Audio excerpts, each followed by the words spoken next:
उसी old man को देखते हैं जो अपर वर्ल्ड से आया था और उसे सी किंगडम के मार्केट रियल में देखते हैं जहां वो खुद शिहाओ से बदला लेने और मुकाबला करने आया था। वहां मार्केट में बहुत से लोग शिहाओ की ही बातें कर रहे थे, कैसे शिहाओ ने अपने एनिमी को हरा दिया जो लोग अपर वर्ल्ड से आए थे। और वहां एक शॉप पे शिहाओ का शो दिखाया जा रहा था जिसमें शिहाओ उन्हीं अपर वर्ल्ड के बंदों से फाइट कर रहा था और वो बंदा भी ये सब देख के हंसने लगता है और बिना कुछ बोले चुपचाप आगे बढ़ जाता है। और फिर वो ओल्ड मैन एक शॉप में टेलीपोर्ट होके टी पीने लगता है और वहीं बैठ के शिहाओ का वेट कर रहा था।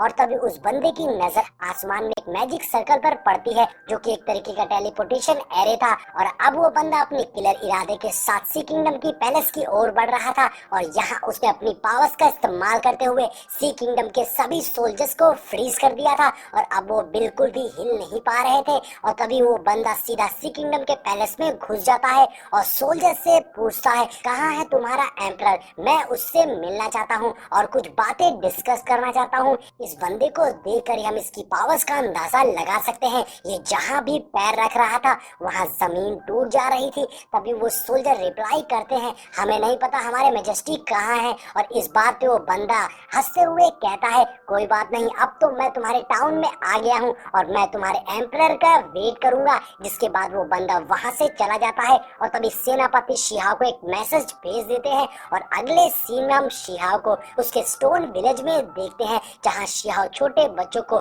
मस्ती करते हुए देख रहा था। तभी उसके पास सेनापति का भेजा हुआ मैसेज आ जाता है जिसमें लिखा था एक मिस्टीरियस ओल्ड मैन हमारे किंगडम में घुस आया है और उसका यहाँ होना हमारे सोल्जर्स और सिविलियंस के लिए बहुत ही ज्यादा खतरनाक है।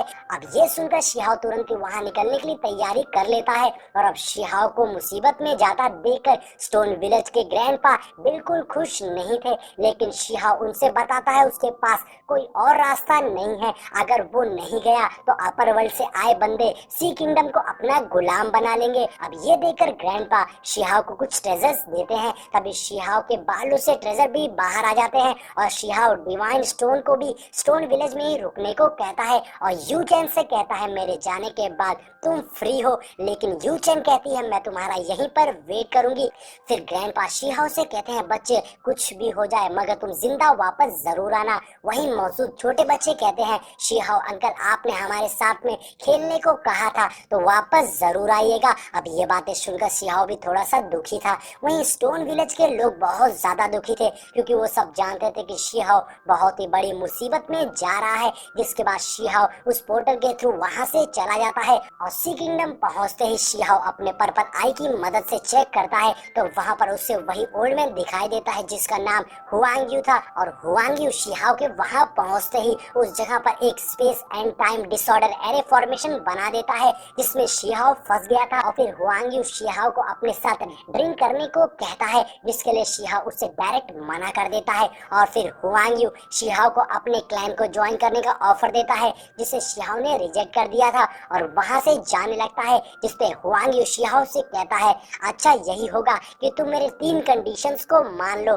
पहला तो ये कि तुम मुझे अपनी कुनपेंग मेथड टेक्निक दे दो और दूसरा ये कि मैं तुम्हारी सुप्रीम बोन को देखना चाहता हूँ और तीसरा ये कि तुम आने वाले 100 सालों के लिए मेरे पास सील रहोगे। अब ये बातें सुनकर शिहाओ एटीट्यूड में कहता है ऐसी बातें करके तुम मुझे फाइट करने के लिए मजबूर कर रहे हो। जिसपे हुआंग यू कहता है अफसोस मैं तो तुम्हारी मदद कर रहा था मगर अब क्या कर सकते हैं। और ऐसा कहते हुए हुआंग यू अपनी पावर्स का यूज करने लगता है। हुआंग यू अपनी पावर से एक डिवाइन बर्ड में ट्रांसफॉर्म हो जाता है जो बहुत ही पावरफुल लग रही थी और अब वो चारों ओर एक बैरियर बना देता है जिसके अंदर शिहाओ भी आ गया था। और अब हुआंग यू शिहाओ को धमकाता है मुझे छोड़ो और अपने कंट्री के लोगों के बारे में सोचो जिन्हें अब अपनी जान गंवानी पड़ेगी। जिस पर शिहाओ गुस्से में कहता है तुम्हारी इतनी हिम्मत कि तुम मेरे लोगों को ढाल बनाकर मुझे धमका रहे हो। जिस पर हुआंग यू कहता है ये बर्ड मेरी शातिर बॉडी है जिससे पीने के लिए थोड़ा ब्लड चाहिए, तो बताओ इसमें क्या गलत है, जंग में तो ये सब चलता ही है। और अब हम देखते हैं कि सी किंगडम के लोग डरकर भागने की कोशिश कर रहे थे लेकिन वो डिवाइन बर्ड उन सभी को अपनी ओर खींचना शुरू कर देती है,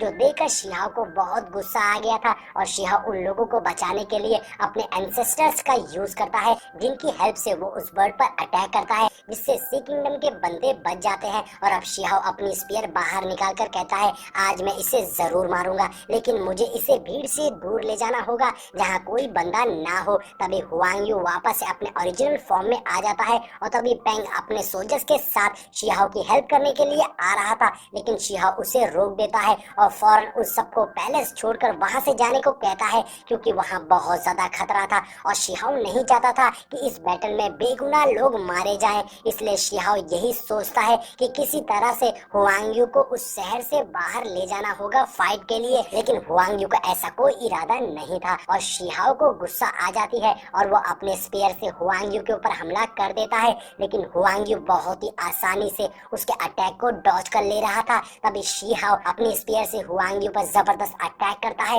लेकिन हुआंग यू अपने टी कप से ही शिहाओ के अटैक को रोक लेता है, जिससे बहुत ही पावरफुल एनर्जी रिलीज होती है, जिसकी वजह से वो बैरियर भी टूट जाता है। और अब हम देखते हैं कि चारों ओर तबाही होने लगती है, पहले जगह जगह से टूटकर हवा में उड़ने लगता है, जो देखकर शिहाओ भी शॉक हो गया था कि ये बुड्ढा तो बहुत ही ज्यादा पावरफुल है। हुआंग यू कहता है, मैं सच में तुम्हारी वेनरेबल रियन की स्ट्रेंथ को देखना चाहता हूँ मेरे खिलाफ। तो शिहाओ सोचता है, ऐसा लग रहा है बस एक ही चांस है कि मैं अपने इमॉर्टल आर्मर से अटैक करूं, जिस पर हुआंग यू कहता है, तुम अपना इमॉर्टल आर्मर अभी मत पहनना, क्या तुम प्लान कर रहे हो छुपके से मुझ पर अटैक करने के मौके का?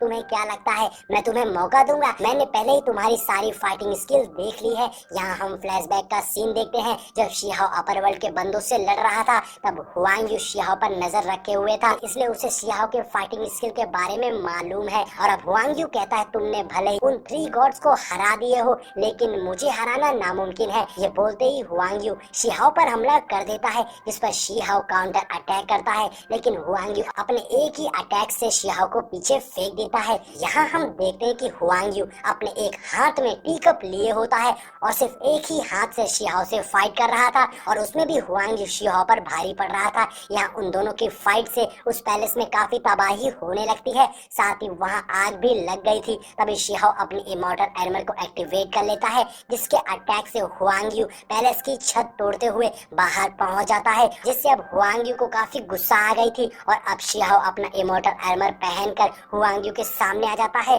और इसी के साथ में हमारा ये पार्ट